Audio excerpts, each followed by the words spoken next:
Aujourd'hui, on va parler de...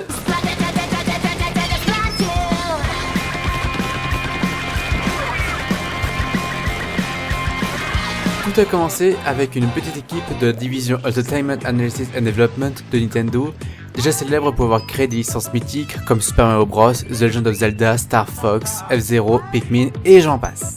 Après avoir terminé de travailler sur la Wii U et ses jeux de lancement, ces 5 employés voulaient créer un nouveau type de jeu sans se soucier de que celui-ci se range dans un genre de jeu vidéo particulier et ainsi créer quelque chose de différent de Mario et Zelda. Un brainstorming de 6 mois sur ce projet donnera plus de 70 idées pour créer une nouvelle licence venant de ces départements, sachant que la dernière date quand même de 14 ans. Et comme pour chaque nouvelle licence de Nintendo, le concept est la première chose qui importe. Et c'est une démo de Shintaro Sato qui donnera le concept de base pour ce qui deviendra Splatoon. Dans cette démo, 2 cubes de tofu projetés de l'encre et le but était de recouvrir le plus de territoire possible tout en se camouflant dans sa peinture pour ne pas se faire voir par son adversaire. Le mode en ligne 4 contre 4 était d'ailleurs déjà présent. Toutefois, vendre un jeu avec du tofu comme personnage jouable, c'est plus que compliqué, donc il fallait maintenant trouver un personnage. L'équipe pensait y inclure Mario, notamment avec le lien subtil entre Super Mario Sunshine et ce concept de base.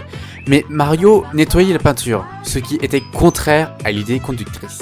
À la place, des lapins ont été choisis, car du fait de leur pelage blanc, il serait plus facile de savoir s'ils étaient tachés ou non. De plus, leurs oreilles offraient une idée sur leur déplacement. Mais une fois devant les investisseurs, justifier rationnellement que des lapins tirent de l'encre était difficile. En réfléchissant comment justifier qu'un personnage tire de l'encre, un designer proposa le calamar, et ainsi fut créé le personnage des Inklings, humanoïdes pouvant se transformer en calamar dans l'encre pour se camoufler.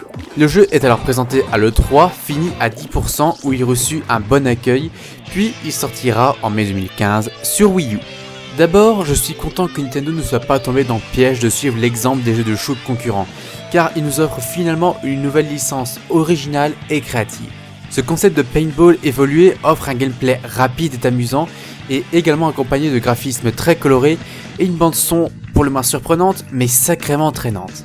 Le cœur du jeu est essentiellement concentré sur un multijoueur qui fait s'opposer 2 équipes de 4 joueurs. Le but est simple, recouvrir le plus de territoire possible avec sa couleur d'encre.